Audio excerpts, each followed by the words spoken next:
Gavin Gray joins us now from the UK. And Gavin, it's one whole year that the UK is marking since the first COVID lockdown.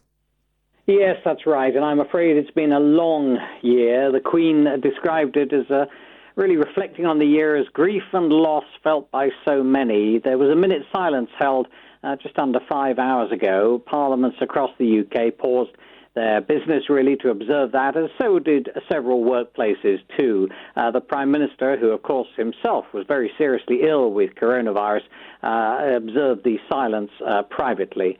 The first lockdown was brought in on the 23rd of March 2020 when he announced very tough restrictions on people's lives. At that time, just a few hundred had died.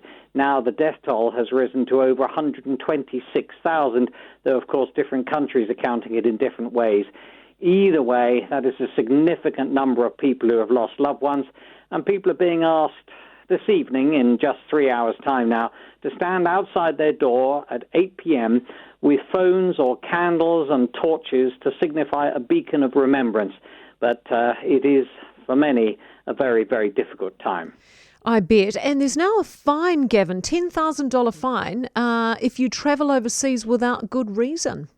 Yeah, this is very interesting because currently we are under a stay-at-home rule. So in other words, if you don't have to go out, you shouldn't. And going out should only be for urgent things like going to get medication, going to the doctors, the hospital, and, of course, getting food.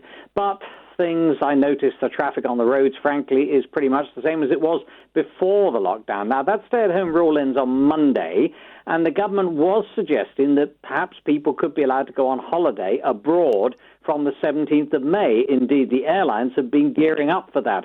But things look to perhaps be slightly shifting, and the reason could well be new variants of coronavirus on continental Europe, where they are now well into a third spike in cases. And what the UK government doesn't want is people going abroad and bringing those back into the UK, particularly if those variants do not respond to the vaccines that have now been given to more than half the adult population. So a 10,000 New Zealand dollar fine for anyone travelling abroad without good reason. But we don't know for how long that is going to last, and all eyes are on that, particularly from the travel industry that's been so badly hit. I bet. Thank you very much, Gavin. Gavin Gray out of the UK for us.